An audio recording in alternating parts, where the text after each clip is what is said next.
I'm thinking you're going to be sort of the center of attention most of the time. Promise me. Why don't we give Rick stage right? Oh, okay. And the three of us play here, and you can move up and down as your entrances and exits take place. And the two active actors will be here. Okay. So I'll be over here. I just think the sidelines are better. Most Okay. I don't think we need this. I'll just be here, hanging out in the water. You're in the water. No, This is the water. this is the water. That's the bridge. Yes. this Are you is going to the explain water. that? Yes, I am. We couldn't find anything for him to stand on, but that's where he is. Who am I saying this to? So I'm talking to That's to the audience. Oh.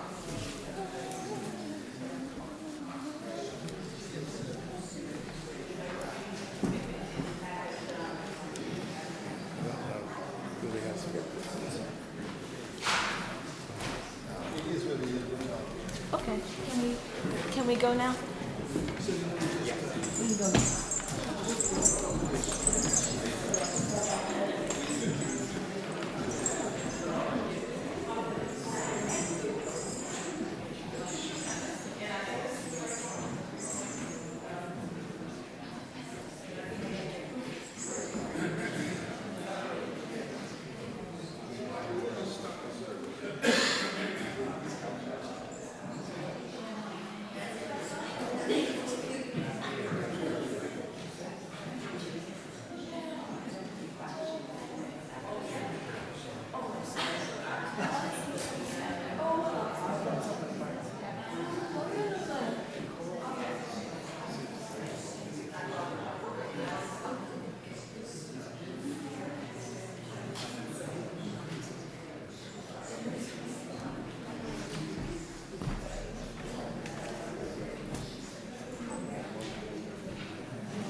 Do you want?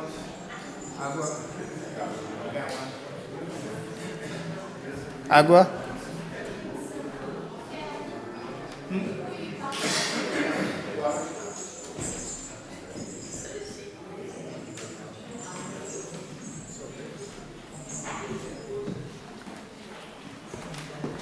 So Rick, what I'll do is I'll make some introductory remarks and then we'll play, and then I'll read the after we play. I'll read the stuff on the thing.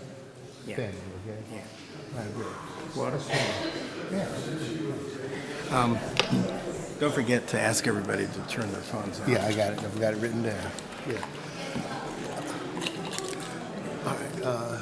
Let's continue.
Good afternoon, folks.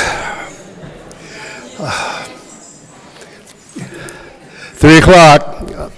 Unlike most things with the Lee family, we're going to start on time, okay? So we're here to celebrate the life of Jean McLelland Lee. Most of us knew her as Jeannie, and a few people knew her as G-Tie.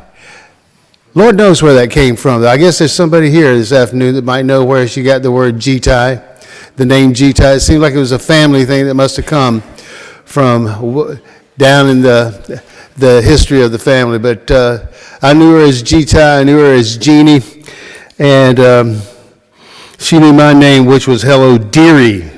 And we want to think of the folks who can't be here today. We want to think of Jeannie's sister Bonnie, her husband Owen, their children Michael, Layla, and Sarah. That's the problem with old age and distances. This time of life, it makes it really tough to kind of make it to something like this. But they send their love. They've sent their love. We also want to think of their cousins, Jeannie's cousins, Cathey out in California, and Betsy. All these people are really dear to Jeannie. All these people have made her life full, really helped her out in the last years. And then, of course, for those of us who knew Jeannie for a long period of time, we want to keep in mind her parents, Steve Lee, and her mother, Betty Lee, and her brother, Stevie, or as some people called him, Van. I guess it was Steve Van. Okay, I understand where he got his name, Van. But keep them in mind. It's hard to have this ceremony without thinking of all the old people that were part of the community, the Collinses, and a lot of others. So, excuse me? The Jeffreys, of course. Johnny and Jeff. The Jeffreys, thank you. So we'll do it. We'll celebrate her life on this great day. I mean, it's just great. A sunny day, 60-degree weather here in the Shenandoah Valley of Virginia. Think about what it could be. We've all been here. You know, it could have been gloomy. We could have been on icy roads, and instead, God, the higher power, said, you know, we'll celebrate Jeannie's ceremony on a joyous day. So let's all be joyous. So, without further ado, a man who needs no introduction. We get Rick Seyford up here, and we'll sing one of Jeannie's favorite songs. Let's take it left. Yeah, better. He's always staging. He said, take it left. Okay. Like I had faith in you, but then I told him. taught me. Friends, in my repertoire, this was always Jeannie's favorite song. And Jenny Francisco and I went to visit her many times. And she requested it a lot in our final visits. And it was almost like an old friend itself she wanted to say goodbye to. So this was the last song I ever played for her.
started together and we stopped together.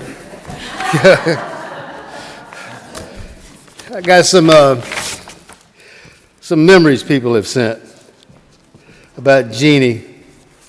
This from her cousin, Katie Sullivan, written this week.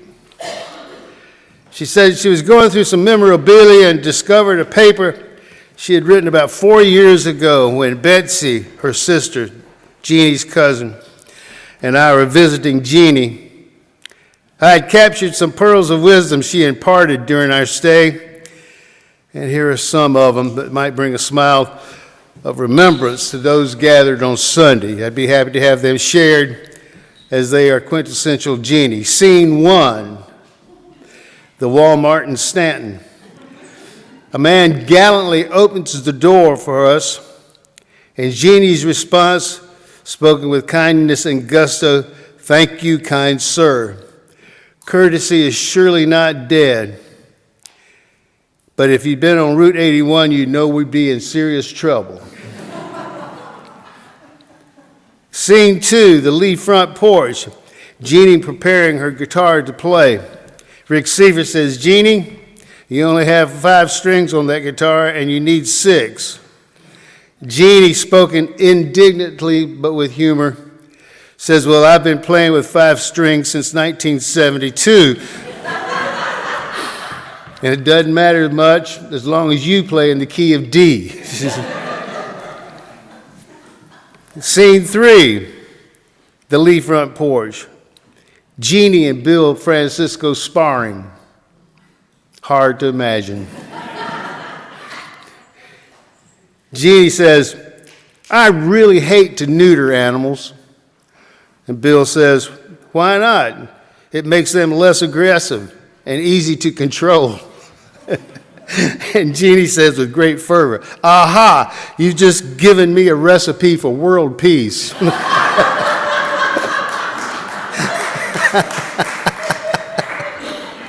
Oh, man. So, writing several messages from Sarah, her niece. She says, "Dear Paul and Jan, think very much of you both as you head into these 2 days of celebration of Jeannie's life. Jan, as you know, I put Jeannie's obituary on my Facebook page, which has drawn lots of interest, and also her hurricane song, which has garnered lots of praise. I hope some folk singer friends over there might pick it up. Since I have various priest friends around the world, masses have now been said for Jeannie, which they all have spontaneously offered, all around the world, including Jamaica and Australia, as well as in Ireland, Scotland, and England. Jeannie would think it was so funny to have memorials on 4 continents."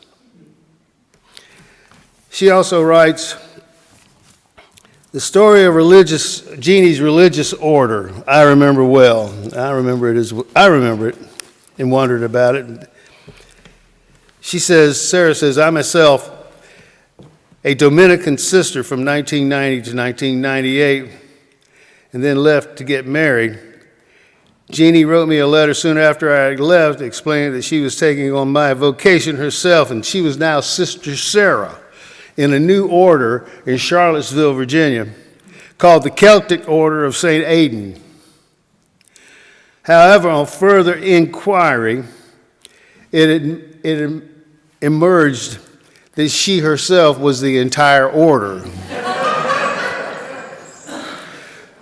But she was known in her apartment block as Sister Sarah, and she was able to do good work, visiting and supporting other people in the neighborhood who were able to relate to her because of her vocation as a sister." And this from Jan Painter. "What special memories this brings. I remember almost every inch of pennyroyal except for upstairs at the farmhouse. That was reserved for actors and actresses. For those who don't know what pennyroyal was, anybody not know what pennyroyal is? Okay, never mind. And this is the Jeannie of my 20-somethings 7 years ago. My brother and I were almost literally raised on the parking lot of the Grove and on Pennyroyal property in the 50s and 60s. We had a pony that lived in a field on North Coulter Street, where the Rite Aid / Walmart now stands. Once we rode the pony cart from there all the way to the Oak Grove.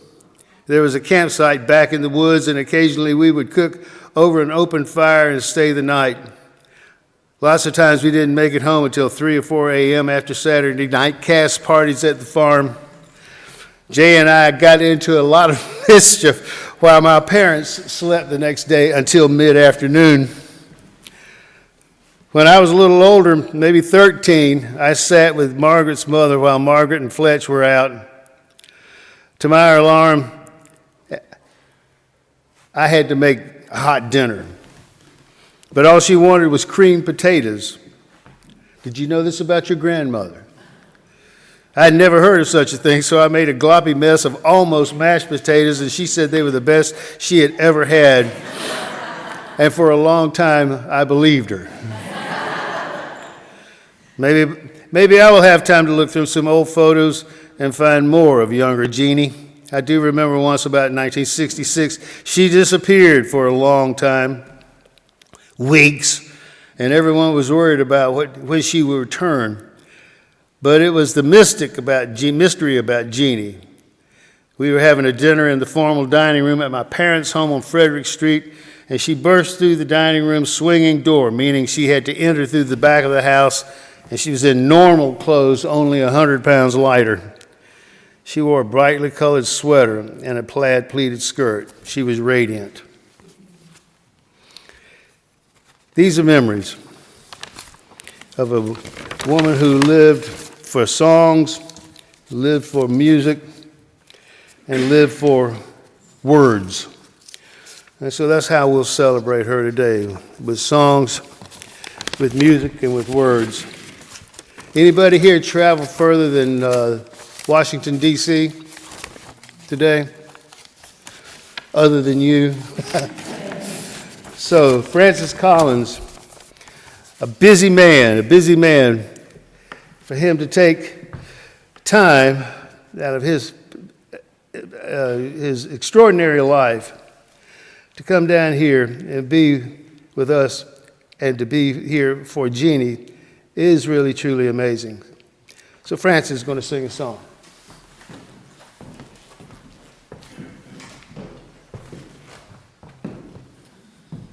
I met Jeannie when I was 6 years old, and we were close friends for the next 63 or so. And always had the experience being around Jeannie of being surprised by something that she had come up with, sometimes a little horrified, sometimes lifted up with the joy and the creativity that spilled out of her. And the songs that she wrote and the plays that she wrote became part of my own life experience as I was growing up. And probably none more than The Blank Page, which we're going to have a selection from in a little bit and see if we can remember some parts of that. But Sister Sarah also wrote songs that didn't go along with plays, but were much admired in my high school and then college band. Was always looking for new material, and so we certainly learned this one. And I do have all 6 strings on the guitar this time, so hopefully I'll do justice to this. And this is her song called Conversation.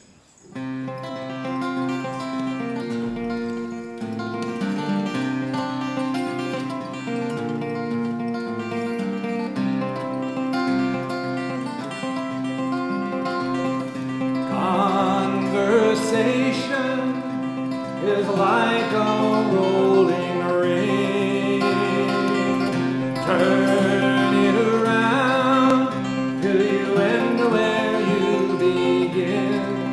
Oh, what's the use of talking when it's all been said before by baritone professors deciphering the law of men and angels and ever so much more.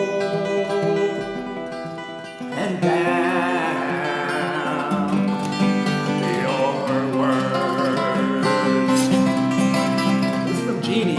life with words. I don't know.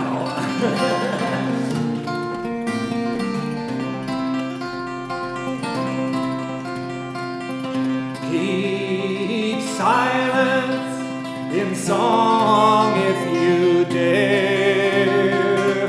Blow out each sentence like a candle in the air. I don't want your cocktail chatter or your canapé of rhymes or your plagiarized opinions from the New York Times. Just give to me your heart, your soul, and your mind. And damn your words.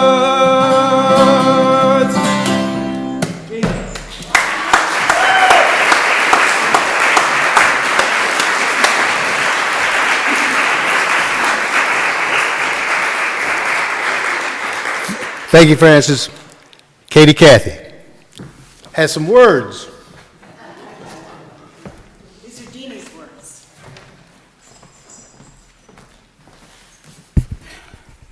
Thank you. The last time I visited Jeannie, she handed me some poems that she wanted me to retype. She had made some adjustments to them. So I think they're both published in your little booklet that you got. The first one is God's World. I walk out this morning to my sunlit porch. I find an embroidered butterfly splashed with irregular red. I name her mine. My brief, bright hostage lies fettered in a spider's web, half beating her constricted wings. Poor, ugly arachnid. In spider time, how long did it take you to weave your silver larder? 20 years in spider time? One by one, I pull away your lethal silks. There, free. My butterfly gives her colorful liberty back to the sky. But 20 years in spider time? Why do I value beauty above work?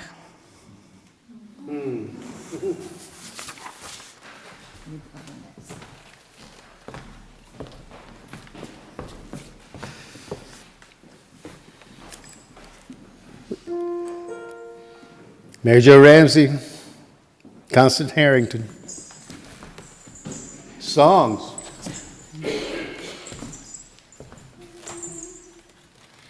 Bright morning stars are rising. Bright morning stars are rising. Bright morning stars.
Jim Harrington, Lynn Mackey.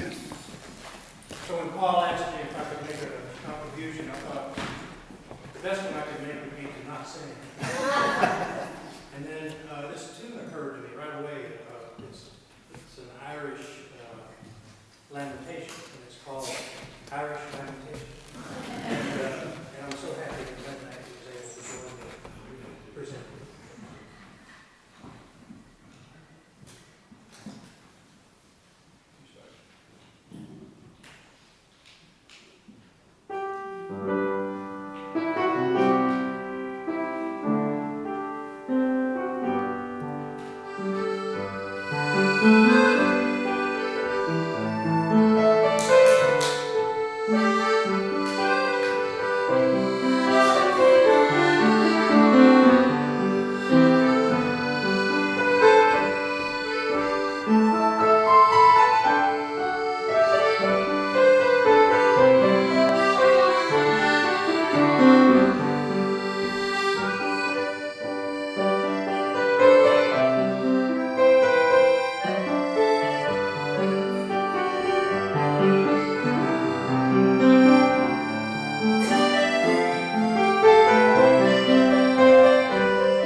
Okay, Katie.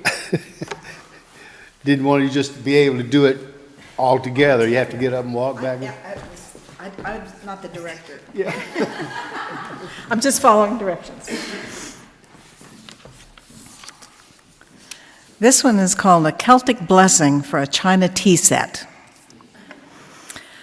Father, Son, and Holy Ghost, ye three of God, bless the sun reflected in my cup of tea. Tea leaves of brown and green, borne o'er the waves, long waves, leavened with salt and rising like bread. Bless the ship that brings the tea, ye three of God. Bless the pot of porcelain, white, with flowers petrified in blue.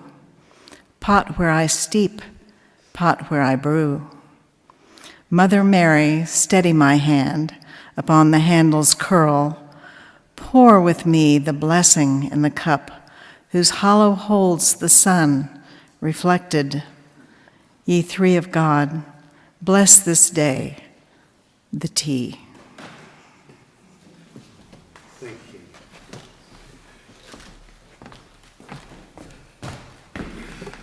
We got four illustrious performers. come on up and they'll do part of one of Jeannie's plays. Blank Page.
The scene is set in New York City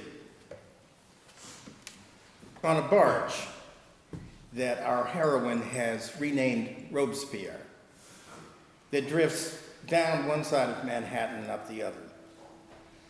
And on a girder of the George Washington Bridge, where her husband, whom she has run away from, stands waiting for her to drift by to try to convince her to come home. She has some issues.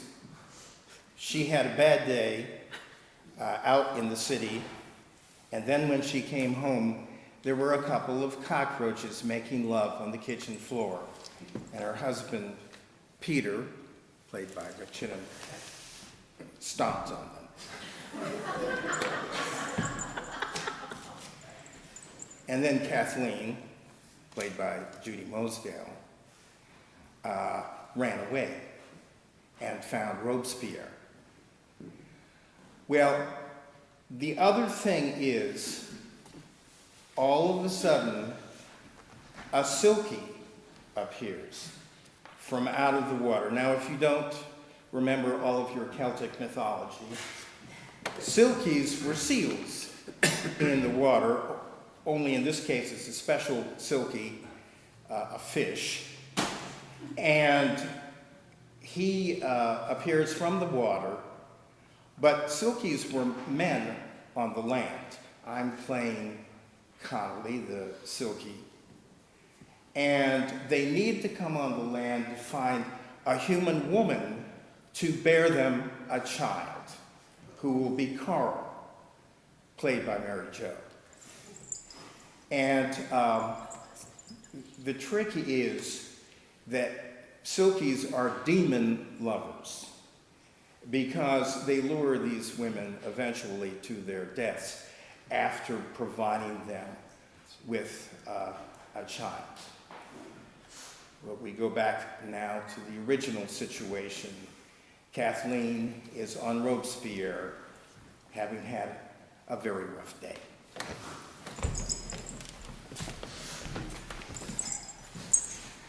I went to the Guggenheim. I always feel better at the Guggenheim.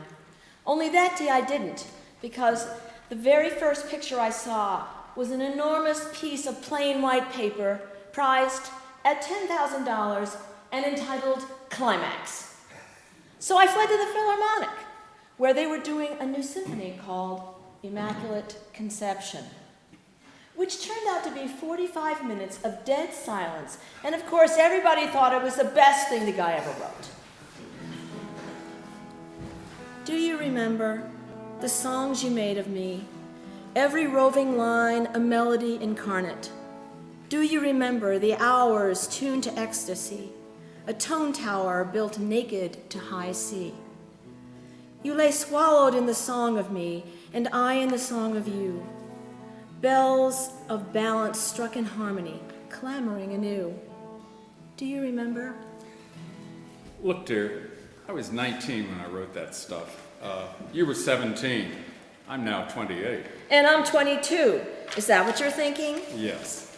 Are you thinking I should grow up? Well, why shouldn't you? No. Growing up means accepting the world as it is. I'll never accept it. I'll change it first. Growing up means facing the world as it is. Before you can change it, baby, you've got to face it. And I haven't faced it? Hell no.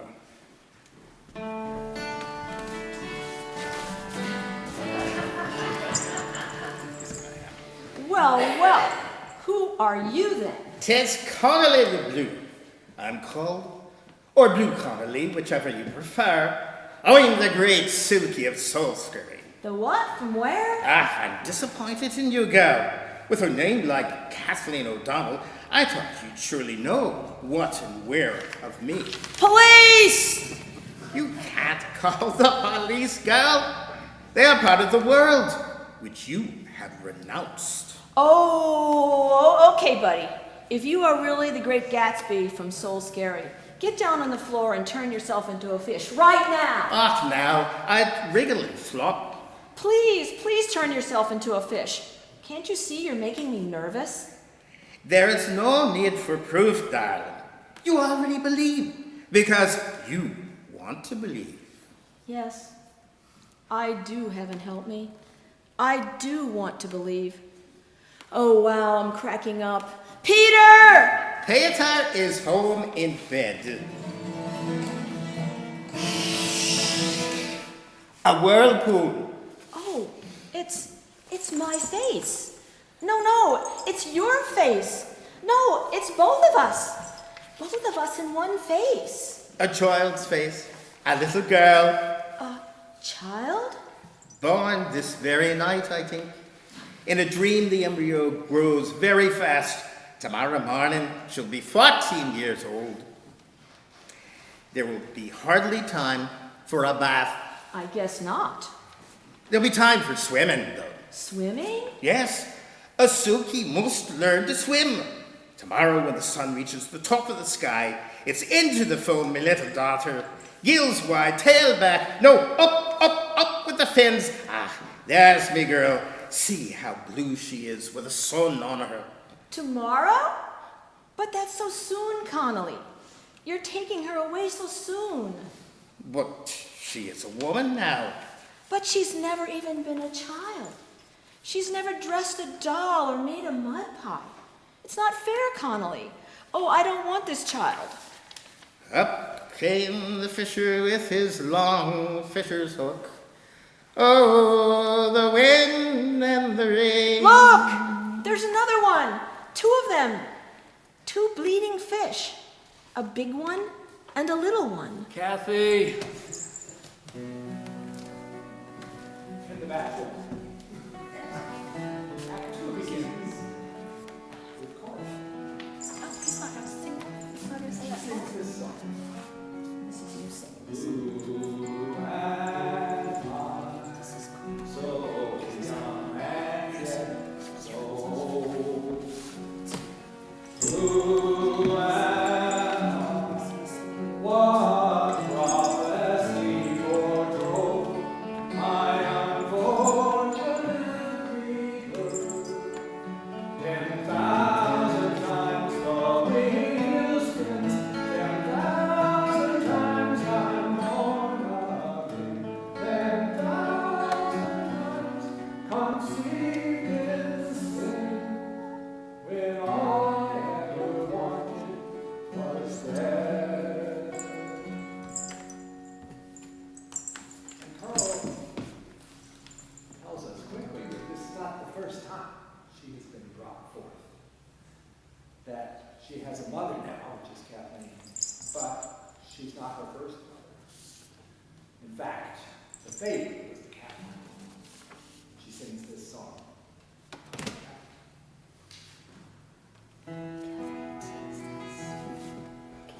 Around green Aztec schooner was I the last time I was born, and without the help of any wind, I sailed around the Horn. I sailed around the Horn. My captain was a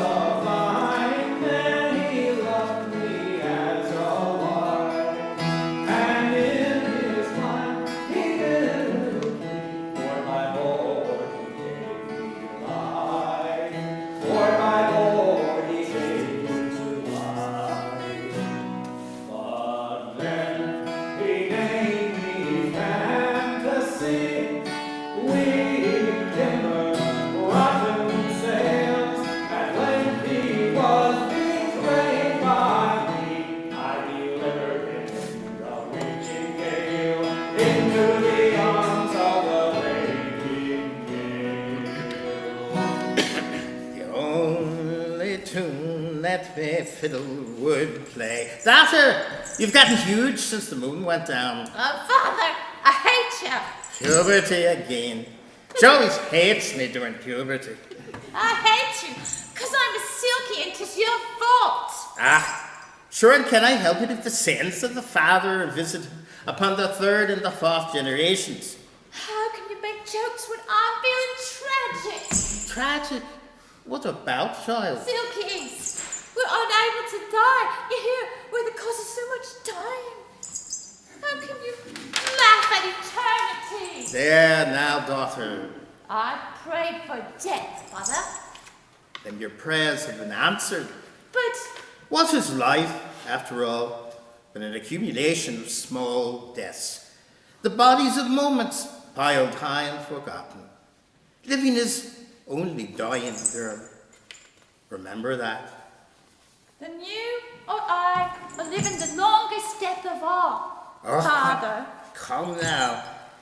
'Tis a beautiful long death. Were it to end, there are things I would miss. Think of Dr. Octopi's lectures on the immorality of shrimps. I would miss those. No, I wouldn't. Or the singing of the oysters at their pearl making. They don't sing, they grunt. Bah, I hate the singing, everything in it. don't cry, girl. Oh, don't you ever cry, Father. Yes, in the sea where salt runs to salt, and no one can tell the difference. Shall we never be breathing? Never. Unless, Unless... well, there is a way, but Wait, tell me. if a mother were to conjure us in her mind, and then think of a better of it, in resisting her own destruction, she could destroy us. Then she's unique? Yes, but that is the way she thinks. Not because God had chosen her to plunk her down into the middle of the dirtiest river in the world so that she may sing loud and off-key in the hope of starting a lyric revival which will spread all the way to Trenton, New Jersey. Because believe me, daughter, God has chosen to do no such thing. No. She is unique simply because she is herself.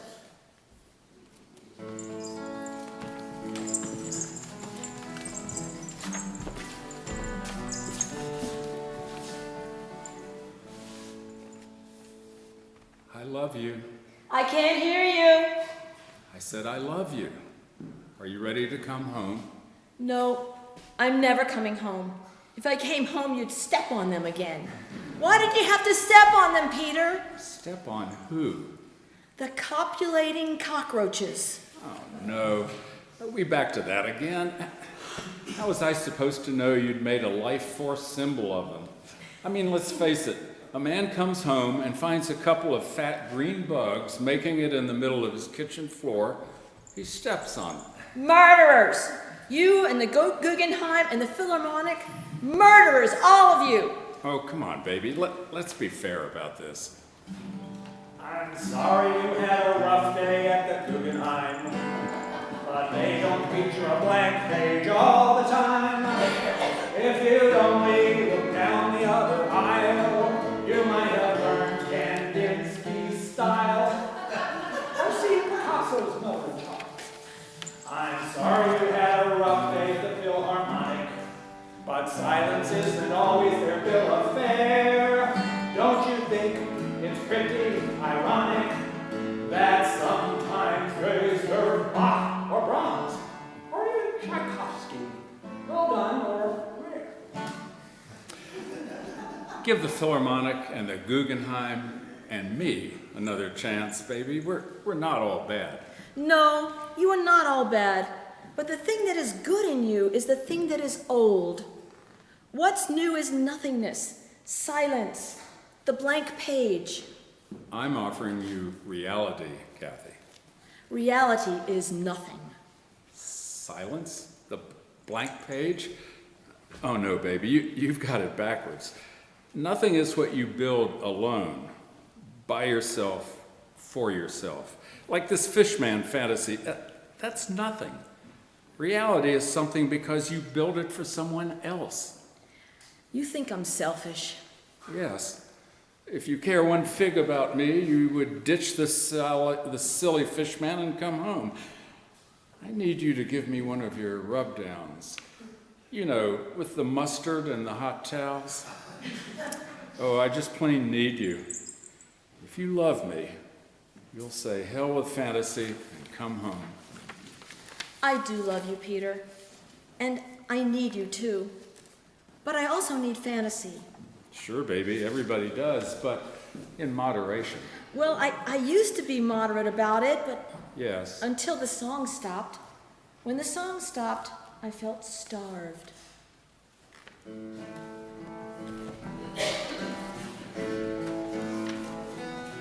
kissed me, but couldn't feel your mouth. You're dying, Connolly. I can love you now and not be afraid. Yes, 'tis true. I am dying. You have killed me. Carol is young. To her, death is romantic. Freedom and all that. But I am old. There are things I shall miss. The song of the oysters at their pearl making.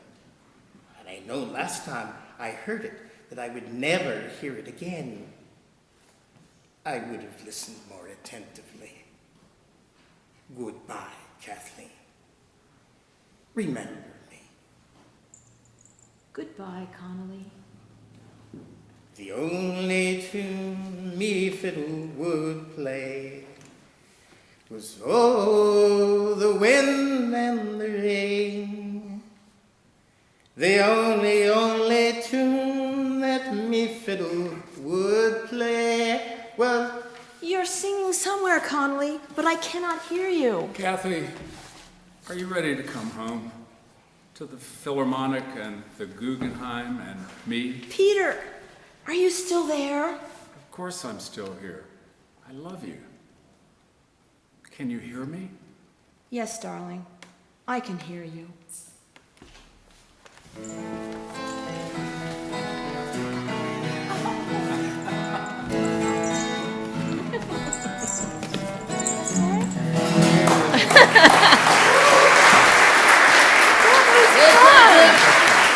should do it more often. I haven't done a favor in 30 years.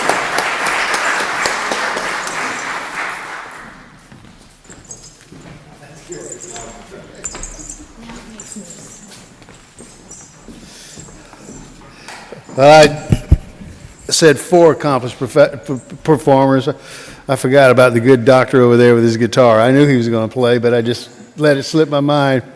So don't be offended, Francis.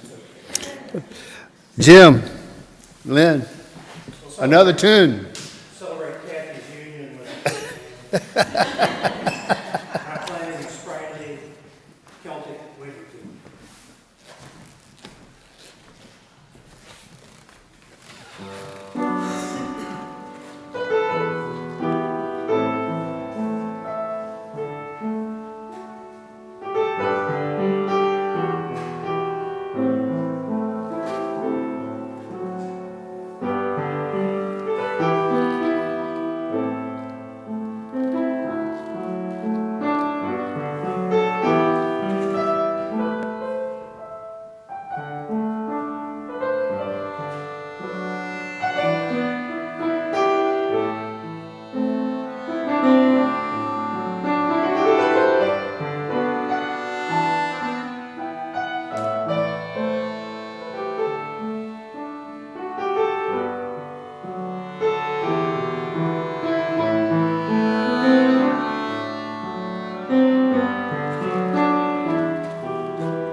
Gary Smith has some words from.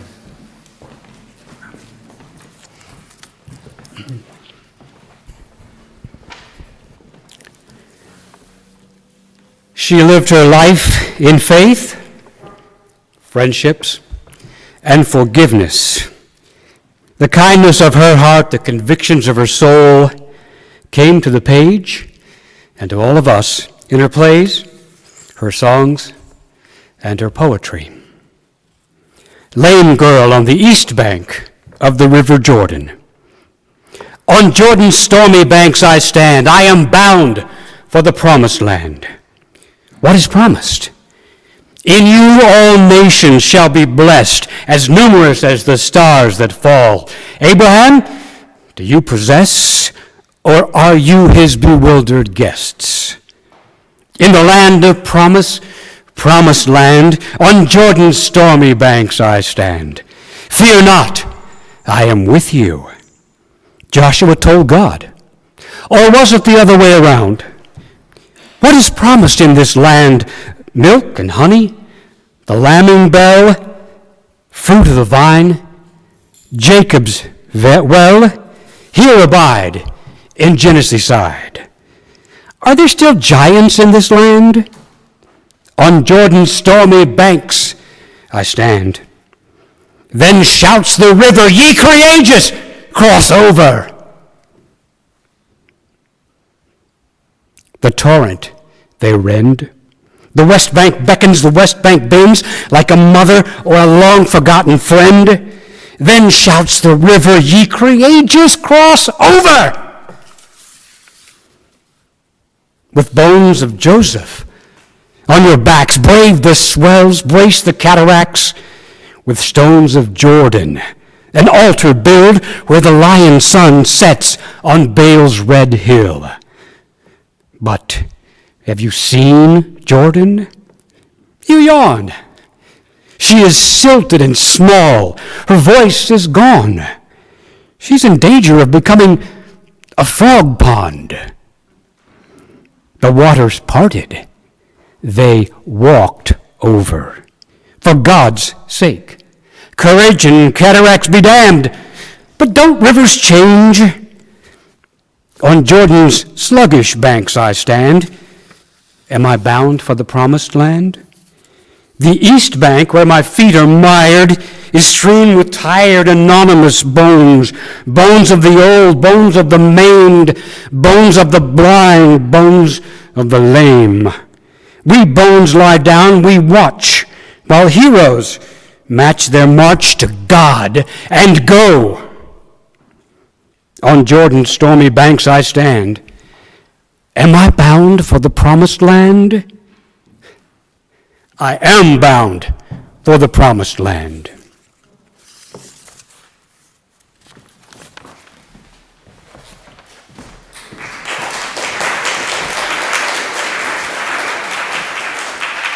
Mary Jo.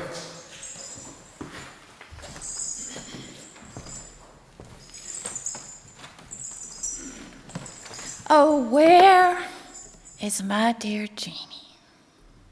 She is in the promised land. Nobody's told hardly any funny stories about her, though.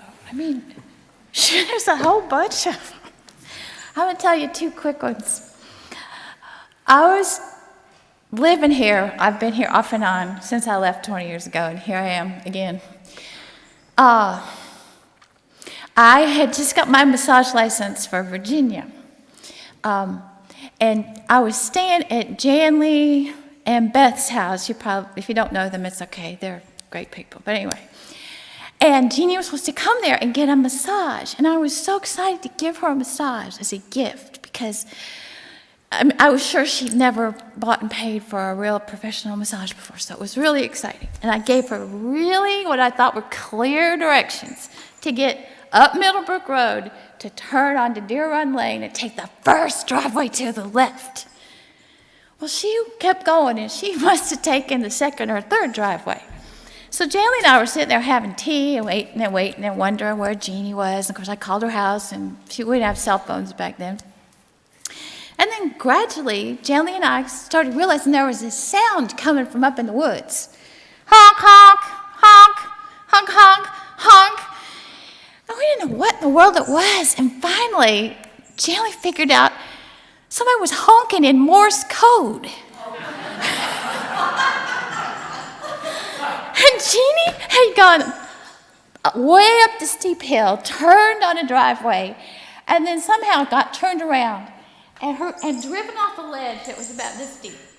She was sitting in her car in the woods in the leaves, and she didn't know how to get out. She couldn't climb the ledge, so she just sat there and honked the horn for SOS in Morse code. Until finally, he showed up eventually during this, and I think he helped us figure out this was some kind of message, and we better go find out what it was. So we went up in the woods, and there she sat in this car. We had to jump down on this ledge, and I guess we finally got her out and brought her down, and she luckily in her purse had her AAA card. So we sat there for another hour talking and laughing. But that's one of my favorite Jeannie stories. The other one is a little more risque, but not exactly. We had a dinner party a long time ago, and we had this friend who had gone to high school with Gary, and he was kind of strange because he liked to drink a whole lot, and he was drinking more and more and more that night, and Jeannie was there too. And as the evening went on, this guy got a little weirder and weirder. And first of all, he sat and pretended he's a really white guy. Sat there and put Noah on his lap and talked to him like he was an old black man trying to teach Noah about life. Okay, well, that got a little weird after a while. Then he comes and picks up Gary and starts carrying him around in his arms. We never did figure out that one either. So then he looks across the room at Jeannie, and Jeannie's just standing there looking at him. Because, Jeannie could be a flirt sometimes. She did that little look in her eye. So there was a staring contest going around, and all of a sudden, she pulls and throws her dress across the room. And at first, we were all just full of shots. Then we realized she had prepared for this moment. She had another dress on underneath. So those are my two favorite Jeannie stories. And I know there are a lot, so if you have them, when we get over there, let's keep telling the stories. And I miss being with you people and sharing and hearing what you have.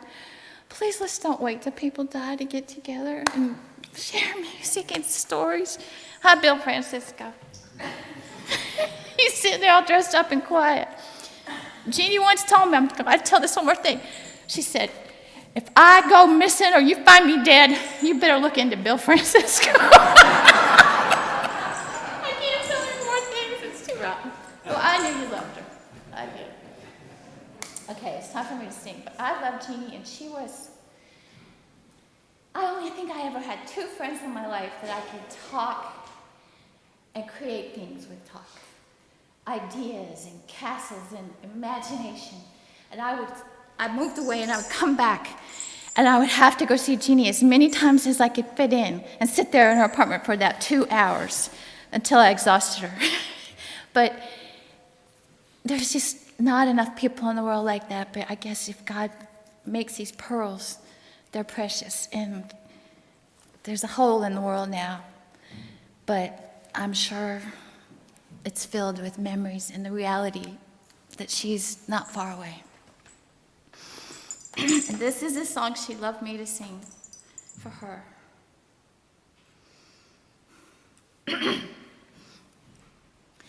Guide me home, thou great Jehovah.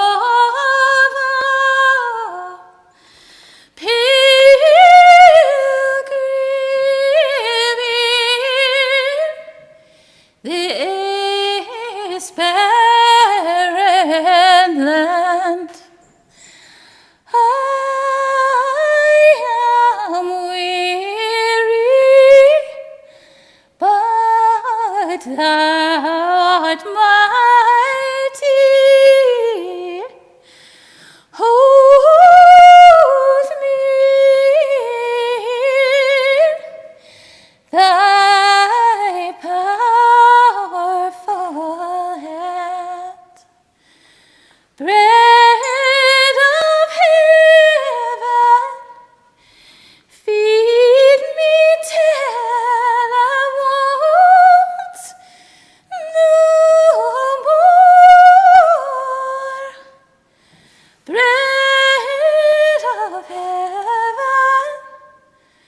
bread of heaven,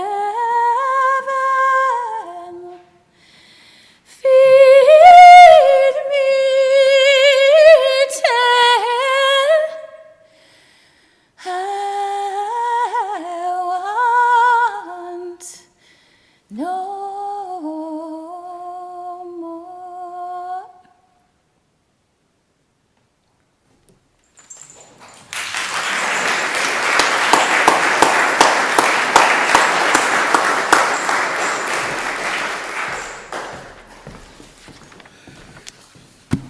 Well, we made it.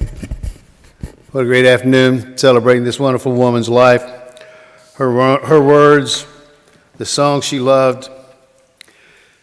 And right here in front of me, it says, remind people to turn off their phones. And we made it through. No phone calls. G-Tie, she's working her magic here. So we're going to close here and take with us memories of G-Tie. We want to thank the Bethel Presbyterian Church for opening up its hearts, the congregation, and opening its hearts and letting us come in here and celebrate this wonderful woman. We want to thank the women of the church who are, as I hear it, giving us a reception next door. Is that correct? Yes, that's correct. Okay, good. Thank you very much. We appreciate it. And after the reception, there'll be those who want to walk to the far end of the cemetery. With the rest of us can go out and spread these ashes right here. This is G-Tie. This is who she is now. Ashes to ashes and dust to dust. We'll go out there after the reception. Take with us these wonderful songs. Grant thou me thy grace, Jehovah. Is that what it is? What it is? Guide me, thou great Jehovah. What a wonderful song and a different melody. I learned that from Jean Ritchie's version. Jean Ritchie. Yeah. Great melody, bright morning stars. I kind of wish I was young again and could form a punk group called the Copulating Cockroaches. Perfect band name. Yeah, guys. You guys are great. Thanks, Francis, for coming. Thank you for contributing. Thank you all for coming. So let's conclude with that. Folks, we have to be out of the building at 5, so we're going to have a reception now, a good time to share memories of Jeannie, and then if you would take your things with you when we go out to the grave site, spread the ashes, and then you can go back to the cars and so forth from there. But that will be the last thing, spreading of the ashes, and Francis will lead us in amazing grace. Thanks.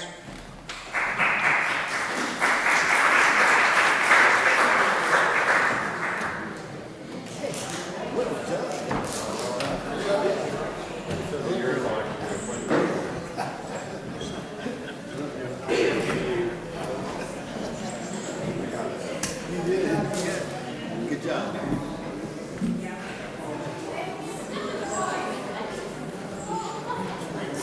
I think so too.